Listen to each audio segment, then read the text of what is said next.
एकीकडे सोलापूरच्या माड्यातल्या अंजनगावमध्ये आपण जर पाहिलं असेल पाठीमागं तर धनगर समाजाचं आंदोलन या ठिकाणी सुरू आहे आणि दुसरीकडं सकल मराठा समाजातले शिवभक्त जे आहेत ते कमालीचे आक्रमक होताना या ठिकाणी आपल्याला पाहायला मिळतात। एकीकडे आंदोलन चालू आहे, दुसरीकडे शिवाजी महाराजांचा जयघोष जो आहे तो या ठिकाणी सुरू असल्याचं पाहायला मिळतं। एकीकडे खेलोबा देवस्थानच्या ट्रस्टींकडून सांगितलं जातं की ही जागा जी आहे ती देवस्थानची आहे असा एकीकडे देवस्थानचे असल्याचं जे आहे ते त्यांचं म्हणणं आहे। दुसरीकडे आपण जर पाहिलं असेल तर हे इथले शिवभक्त आहेत, नेमके त्यांची देखील भूमिका आपण जाणून घेणार। नेमकी जागा कुणाची? 82ची सार्वजनिक ही जी आहे ना देवासाठी ही लोक गावाली उपस्थिती यांनी अतिक्रमण चालू केलं, यांनी सगळ्या बायका या आणून रोड बंद यांनी स्वतः ही चालू केलेलं आहे। काय नेमकी काय सत्य काय? सत्यता अशी आहे की ही सार्वजनिक बांधकाम विभागाची 75 मीटरचा शासकीय रस्ता आहे आणि रोड टच 5 फुटावर शिवाजी महाराजांचं स्मारक उभा केलेलं आहे।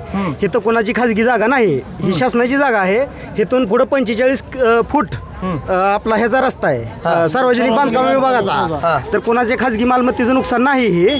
त्यामुळं हे अखंड हिंदुस्थानचे आराध्य दैवत आहे, ती काही वैयक्तिक कोणाच्या आई वडिलाचा पुतळा बसवलेला नाही, ही अख्ख्या हिंदुस्थानचा बाप आहे। त्याचा पुतळा बसवल्यावर कोणाला दुःख लागायचं काय काम नाही। पुढे तर म्हणणं त्यांचं येतं की देवस्थानची जागा आहे, देवस्थानची जागा नाही, देवस्थानची जागा तिथून महाग आहे। इथे सिटी सर्वेचा जर तुम्ही उतारे काढले तर त्याच्यावर स्पष्ट दिसतंय की उतारा ही ग्रामपंचायत जी काय आहे ती सरकारी सार्वजनिक बांधकाम विभागाची जागा आहे। आणि महत्वाची गोष्ट म्हणजे ही मंदिर काय आमचं नाही का? आम्ही ह्या गावचं रहिवासी हो ना, ग्रामदेवता अंजनगावचं। ज्या महाराष्ट्रामध्ये ज्या प्रत्येक देवळावरचे कळस ज्या माणसामुळे राहिले ते छत्रपती शिवाजी महाराज आहेत आणि छत्रपती शिवाजी महाराजांच्या पुतळ्यासाठी जागा नसेल तर आम्ही काय करायचं? बाप आहे तो आमचा छत्रपती शिवाजी महाराज बाप आहेत आमचे। जर महाराजांचं नाव घेऊन जर समोरचे लोक अधिकारी दबाव टाकत असतील तर हा अन्याय आहे प्रत्येक मराठी माणसावर, प्रत्येक हिंदू समाजावर आणि प्रत्येक बहुजनांवर।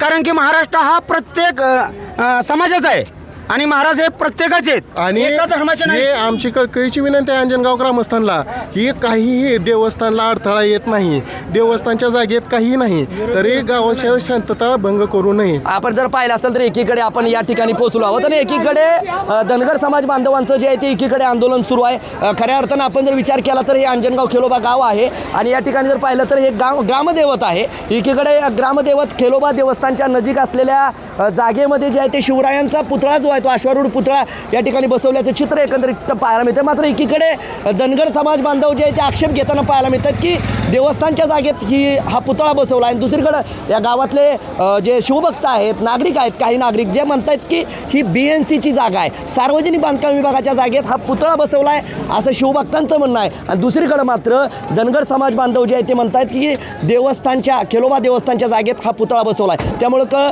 कोणत्या नेमक्या जागेत हा पुतळा बसवला आहे आणि या दोन्ही गटाचं नेमकं काय म्हणणं आहे आणि काय असणार ॲक्शन यापुढची याकडे देखील आपलं लक्ष राहणार आहे। त्यापूर्वी अंजनगाव खेलोबामध्ये शिवरायांच्या पुतळ्यावरून मात्र वाद जो आहे तो विकोपाला जातानाचं चित्र पाहायला मिळतंय। माझा सहकारी कॅमेरा पर्सन प्रदीप गाडगेसह संदीप शिंदे, TV9 मराठी, माडा, सोलापूर।